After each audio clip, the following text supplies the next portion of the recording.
Hello ಎಲ್ಲರಿಗೂ ನಮಸ್ಕಾರ. ಎಲ್ಲರೂ ಹೇಗಿದ್ದೀರಾ? Welcome back to my YouTube channel.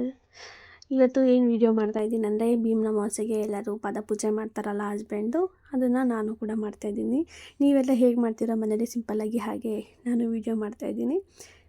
And ಇವಾಗ ನಮ್ಮ ಯಜಮಾನ್ರೆಲ್ಲ ಬಂದರು. ನಮ್ಮ ಯಜಮಾನ್ರೆಲ್ಲ ಬಂದಾದಮೇಲೆ ಪೂಜೆ ಮಾಡೋಕ್ಕೆ ಸ್ಟಾರ್ಟ್ ಮಾಡೋಣ ಅಂದ್ಬಿಟ್ಟು ಒಂದು ತಟ್ಟೆ ಇಟ್ಕೊಂಡು ಏನೇನು ಐಟಮ್ಸ್ ಬೇಕು ಅಂತ ಫಸ್ಟ್ ಹೇಳ್ಬಿಡ್ತೀನಿ. ಅರಿಶಿನ, ಕುಂಕುಮ, ವಿಭೂತಿ ಯೂಸ್ ಮಾಡೋರು ವಿಭೂತಿ ಕೂಡ ಯೂಸ್ ಮಾಡ್ಬೋದು. ಮತ್ತು ಹೂವು, ಕಂಕಣ ಕಟ್ಕೊತೀವಲ್ಲ ಅದಕ್ಕೆ ಅರಿಶಿನದ ದಾರ ರೆಡಿ ಮಾಡ್ಕೋಬೇಕು. ಆ್ಯಂಡ್ ಕೆಂಪು ನೀರು ಮತ್ತು ದೀಪ ಆರತಿ ಮಾಡೋದಕ್ಕೆ ಐಟಮು ಪೂಜೆ ಮಾಡೋಕ್ಕೆ ಇಟ್ಕೊಬಿಡಿ. ನಾನಿವಾಗ ಪಾದಕ್ಕೆಲ್ಲ ನೀರು ಹಾಕೆಲ್ಲ ತೊಳ್ಕೊಂಡು ಒಂದು ಡ್ರೈ ಬಟ್ಟೆಯಲ್ಲಿ ಒರೆಸ್ಕೊಳ್ತಾ ಇದ್ದೀನಿ. ಒರೆಸ್ಕೊಂಡಾದ್ಮೇಲೆ ಅರಿಶಿನ, ಕುಂಕುಮ, ಹೂವೆಲ್ಲ ಹಾಕ್ಕೊಂಡು ಮಾಮೂಲಿ ಗಂಧದ ಕಡ್ಡಿಲೆಲ್ಲ ಪೂಜೆ ಮಾಡಿ ಆಮೇಲೆ ಆರತಿ ಬೆಳಗಿ ಕೆಂಪು ನೀರಲ್ಲಿ ದೃಷ್ಟಿ ಥರ ತೆಗೆದು ಕಂಕಣ ಎಲ್ಲ ಕಟ್ಕೊಂಡು ಮಾಡ್ತೀವಿ. ಭೀಮ್ನ ಅಮಾವಾಸ್ಯೆ ಮಾಡೋದು ಒಂದು ಸ್ಟೋರಿನೇ ಇದು. ಆಷಾಢ ಲಾಸ್ಟ್ ದಿನ ಏನು ಬರುತ್ತೆ ಅದನ್ನು ಅಮಾವಾಸ್ಯೆ ಬರುತ್ತಲ್ವ, ಆ ಟೈಮಲ್ಲಿ ಭೀಮ್ನ ಅಮಾವಾಸ್ಯೆನ ನಾವು ಹಿಂದೂಗಳು ಆಚರಿಸ್ತೀವಿ. ಬೇರೆಯವರೆಲ್ಲ ಬೇರೆ ಟೈಮಲ್ಲಿ ಮಾಡ್ಕೊಳ್ತಾರೆ. ಬೇರೆ ಜನದವರು ಕೂಡ ಮಾಡ್ತಾರೆ, ಅಂದರೆ ನಮಗಿಂತ ಮುಂಚೆನೇ ಮಾಡಿರ್ತಾರೆ. ನಮ್ಮ ಮನೆ ಹತ್ರ ಅಂದರೆ ಬಿಹಾರೀಸ್ ಇದ್ದಾರಲ್ಲ, ಬಿಹಾರೀಸ್ ಅವರೆಲ್ಲ ಫಸ್ಟೇ ಮುಂಚೆನೇ ಮಾಡಿಬಿಡ್ತಾರೆ. ಅವರು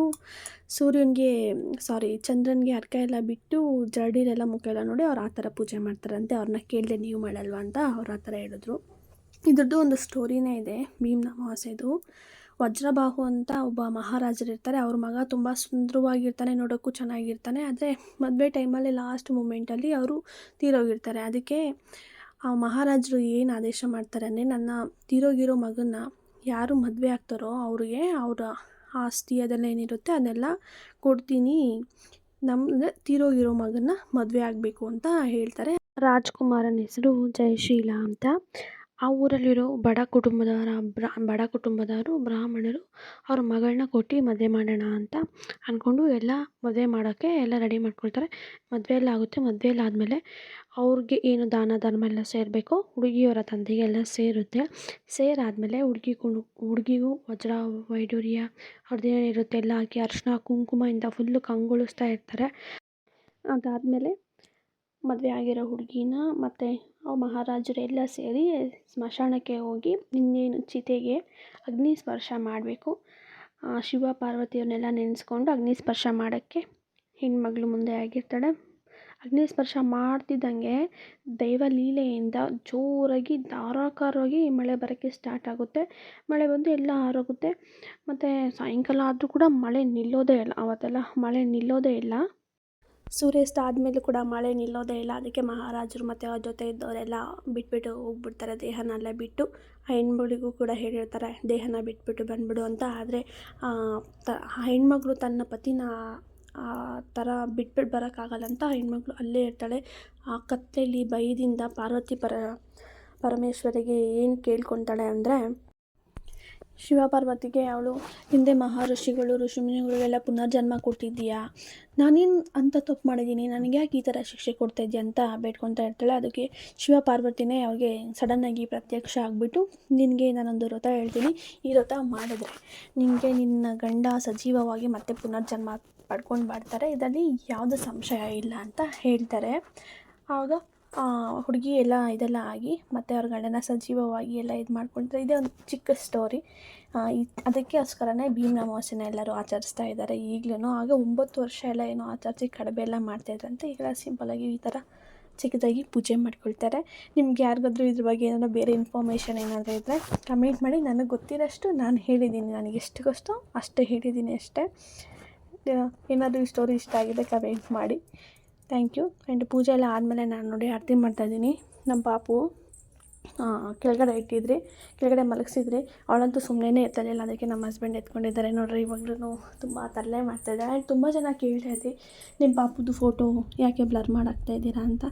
ನೀವು ಚಿಕ್ಕ ಪಾಪು ಅಲ್ವಾ, ತುಂಬ ದೃಷ್ಟಿ ಎಲ್ಲ ಆಗುತ್ತೆ, ಬೇಡ. ಒಂದಿನ ನಾನು ನನ್ನ ಹಸ್ಬೆಂಡ್ ಸೇರಿಕೊಂಡು ಅವಳ ಫೇಸ್ನ ರಿವೀಲ್ ಮಾಡ್ತೀವಿ ಅಂತಂದು ಸೋಷಿಯಲ್ ಮೀಡ್ಯಾದಲ್ಲೆಲ್ಲ ನಾನು ಕ್ಲೀನಾಗಿ ನಮ್ಮ ಪಾಪು ಫೋಟೋನ ಎಲ್ಲೂ ಹಾಕಿಲ್ಲ. ಸ್ಟಾರ್ಟಿಂಗ್ ವ್ಲಾಗ್ ಮಾಡಿದಾಗ ಒಂದು ಸಲ ಪಾಪು ಫೋಟೋ ಹಾಕಿದ್ದೆ, ನನಗಿಷ್ಟ ಆಗಲಿಲ್ಲ. ಅದು ಯಾಕೋ ಸಮಾಧಾನ ಇರಲಿಲ್ಲ. ಆಮೇಲೆ ನೈಟೇ ವೀಡಿಯೋನ ಡಿಲೀಟ್ ಮಾಡಿ ಮತ್ತು ಮಾರ್ನಿಂಗ್ ಫೇಸ್ ಎಲ್ಲ ಬ್ಲರ್ ಮಾಡಿಬಿಟ್ಟು ಮತ್ತು ವೀಡಿಯೋನ ಅಪ್ಲೋಡ್ ಮಾಡಿದ್ದೆ. ಸ್ವಲ್ಪ ಜನ ನೋಡಿರ್ತೀರಾ ಅಂದ್ಕೊಂಡಿದ್ದೀನಿ. ಮಾಡ್ತೀನಿ ಫೇಸ್ ರಿವೀಲ್ ಆದಷ್ಟು ಬೇಗ. ಪೂಜೆ ನಮ್ಮದು ಈ ಥರ ಚಿಕ್ಕದಾಗಿ ಸಿಂಪಲ್ಲಾಗಿ ಪೂಜೆ ಮಾಡ್ಕೊಂಡ್ವಿ ಮನೆಯಲ್ಲಿ. ನೀವೆಲ್ಲ ಎಲ್ಲರೂ ಹೆಂಗೆ ಮಾಡಿದ್ರಿ ಪೂಜೆ, ಅದನ್ನು ಕಮೆಂಟ್ ಮಾಡಿ ಹೇಳಿ. ಆ್ಯಂಡ್ ಇನ್ನೂ ಯಾರೆಲ್ಲ ನನ್ನ ಚಾನಲ್ನ ಸಬ್ಸ್ಕ್ರೈಬ್ ಮಾಡ್ಕೊಂಡಿಲ್ಲ ಪ್ಲೀಸ್ ಸಬ್ಸ್ಕ್ರೈಬ್ ಮಾಡ್ಕೊಳ್ಳಿ. ನಿಮ್ಮ ಫ್ಯಾಮಿಲಿ ಫ್ರೆಂಡ್ಸ್ಗೆ ಎಲ್ಲರಿಗೂ ಶೇರ್ ಮಾಡಿ, ಸಬ್ಸ್ಕ್ರೈಬ್ ಮಾಡ್ಕೊಳಕ್ಕೆ ಹೇಳಿ, ಸಪೋರ್ಟ್ ಮಾಡಿ. ಹೀಗೆ ಇನ್ನು ಮುಂದೆ ಬರ್ತಾ ಒಳ್ಳೊಳ್ಳೆ ವೀಡಿಯೋಸ್ನ ಹಾಕ್ತೀನಿ, ಕುಕ್ಕಿಂಗ್ ವೀಡಿಯೋಸ್ನೆಲ್ಲ. ಈಗ ಪಾಪು ಇರೋದ್ರಿಂದ ಹಿಡಿಯೋಕ್ಕೆ ಸ್ವಲ್ಪ ಕಷ್ಟ ಆಗುತ್ತೆ, ಮುಂದೆ ಚೆನ್ನಾಗಿರೋ ವೀಡಿಯೋಸ್ನ ಹಾಕ್ತೀನಿ. ನಮ್ಮ ಪಾಪುದು ಡೈಲಿ ಎಸೆನ್ಷಿಯಲ್ಸು ಮತ್ತು ನಾವು ಅವ್ರಿಗೆ ಡೈಲಿ ರೊಟೀನ್ ಹೀಗಿರುತ್ತೆ, ಪ್ರೆಗ್ನೆನ್ಸಿ ಸ್ಟೋರೀಸು ಅದೆಲ್ಲ ಮುಂದೆ ಹಾಕ್ತೀನಿ. ಅದೆಲ್ಲ ಆದಮೇಲೆ ನಮ್ಮ ಯಜಮಾನ್ರ ಹತ್ರ ಲಾಸ್ಟ್ಗೆ ಆಶೀರ್ವಾದ ಮಾಡಿಸ್ಕೊಳ್ತಾ ಇದ್ದೀನಿ. ಇದಾಗಿತ್ತು ಒಂದು ಸ್ಮಾಲ್ ವಿಡಿಯೋ. ಇಷ್ಟ ಆಗಿದೆ ಲೈಕ್ ಮಾಡಿ. Thank you for watching. ಹೀಗೆ ಸಪೋರ್ಟ್ ಮಾಡಿ ನನಗೆ. ನಾನು ಅವ್ರಿಗೆ ಕಂಕಣ ಎಲ್ಲ ಕಟ್ಟಿದೆ, ಆಶೀರ್ವಾದ ಎಲ್ಲ ತೊಗೊಂಡಾದ್ಮೇಲೆ ಅವ್ರ ಹತ್ರ ನಾನಿವಾಗ ಕಂಕಣ ಕಟ್ಟಿಸ್ಕೊಳ್ತಾ ಇದ್ದೀನಿ. ನಮ್ಮ ಪಾಪು ನೋಡಿ ಎಷ್ಟು ತೀಟೆ ಮಾಡ್ತಾಳೆ, ಒಂದು ಕಡೆ ಕೂತ್ಕೊಳ್ತಾ ಇಲ್ಲ ಪಾಪ. ನಾನು ಆರತಿ ಮಾಡಿದ್ರೆ ಅವಳಿಗೆ ಆರತಿ ಮಾಡಿಸ್ಕೊಳ್ಳೋದಂದರೆ ತುಂಬ ಇಷ್ಟ. ಅದು ಕೆಂಪು ಕಲರ್ ಆಗಿರುತ್ತಲ್ವ, ಅದ್ರ ಮೇಲೆ ಬೆಂಕಿ ಬೇರೆ ಕಾಣಿಸ್ತೈತೆ, ಅಂದರೆ ದೀಪ ಅದು ಬತ್ತಿಯಲ್ಲಿ ಬೆಂಕಿ ಇತ್ತಲ್ಲ, ಅದನ್ನು ನೋಡ್ಬಿಟ್ಟು ಅದನ್ನು ಹಿಡ್ಕೋಬೇಕು ಅನ್ನೋ ಥರ ಆ್ಯಕ್ಷನ್ ಎಲ್ಲ ಮಾಡ್ತಾಯಿದ್ಲು. ಇಷ್ಟು ದಿನ ನಾನು ನಮ್ಮ ಹಸ್ಬೆಂಡ್ ಇಬ್ಬರೇ ಭೀಮನ ಅಮಾವಾಸ್ಯೆ ಮಾಡ್ಕೊಳ್ತಾ ಇದ್ರಿ. ಆ್ಯಂಡ್ 2 ವರ್ಷ ಅಷ್ಟೇ ಆಗಿದೆ. ಲಾಸ್ಟ್ ಟೈಮ್ ನನಗೆ ಹುಷಾರಿರಲಿಲ್ಲ, ಅದಕ್ಕೆ ಏನೂ ಮಾಡೋಕ್ಕಾಗಿಲ್ಲ. ನಾನು ನಮ್ಮಮ್ಮ ಮನೇಲಿದ್ದೆ, ಅದಕ್ಕೆ ಪೂಜೆ ಏನೂ ಮಾಡೋಕ್ಕಾಗಿಲ್ಲ. ಮೊದಲನೇ ವರ್ಷ ಮಾಡಿದ್ದೆ, ಮದುವೆ ಆಗಿ ಒಂದು 2 ಮಂತ್ಸ್ ಆದಮೇಲೇನೋ ಬಂದಿತ್ತು, ಆವಾಗ ಫಸ್ಟ್ ವರ್ಷ ಮಾಡಿದ್ದೆ. ಇದು ನನ್ನ 2ನೇ ಭೀಮನ ಅಮಾವಾಸ್ಯೆ. ಇಷ್ಟು ದಿನ ನಾವು ಇಬ್ಬರೇ ಮಾಡ್ಕೊಳ್ತಾ ಇದ್ರಿ. ಈಗ ನಮ್ಮ ಪಾಪು ಕೂಡ ಬಂದಿದ್ದಾಳೆ, ದೊಡ್ಡವಳು ಕೂಡ ಆಗಿದ್ದಾಳೆ. ನೋಡಿರಿ, ಅವಳು ಕೂಡ ನಮ್ಮ ಜೊತೆ ಇದ್ದಾಳೆ. ತುಂಬ ಖುಷಿಯಾಗುತ್ತೆ. ಇದೆಲ್ಲ ಕ್ಯೂಟ್ ಮೆಮೊರೀಸ್. ನಮಗೆ ಏನು ಹೇಳೋದು ಅಂತಲೇ ಗೊತ್ತಾಗ್ತಾ ಇಲ್ಲ. ಖುಷಿಯಾಗುತ್ತೆ, ಒಂಥರ ತುಂಬ ಖುಷಿಯಾಗುತ್ತೆ. ಪೂಜೆ ಎಲ್ಲ ಆದಮೇಲೆ ಇವಾಗ ನಾವು ದೇವಸ್ಥಾನಕ್ಕೆ ಟೆಂಪಲ್ಗೆ ಹೋಗೋಣ ಅಂದ್ಬಿಟ್ಟು ನಮ್ಮ ಹಸ್ಬೆಂಡ್ ಅವ್ರ ಹತ್ರ ಕಬ್ಬಾಳಮ್ಮ ಟೆಂಪಲ್ ಇದೆ, ಬ್ಯಾಟರಾಯನಗುಡಿ ಕೋಳಿ ಫಾರಮ್ ಹತ್ರ, ಎಲ್ರಿಗೂ ಗೊತ್ತಿರುತ್ತೆ. ಅಲ್ಲಿಗೆ ನಾವು ಪಾಪು ನಮ್ಮ ಹಸ್ಬೆಂಡ್ ಎಲ್ಲರೂ ಹೋಗ್ತಾ ಇದ್ದೀರಿ. ಇದಾಗಿತ್ತು ಇವತ್ತಿನ ವ್ಲಾಗ್. ನಿಮಗೆ ಇಷ್ಟ ಆಗಿದೆ ಪ್ಲೀಸ್ ಲೈಕ್ ಮಾಡಿ, ಶೇರ್ ಮಾಡಿ, ಕಮೆಂಟ್ ಮಾಡಿ. Thank you for watching. Keep supporting.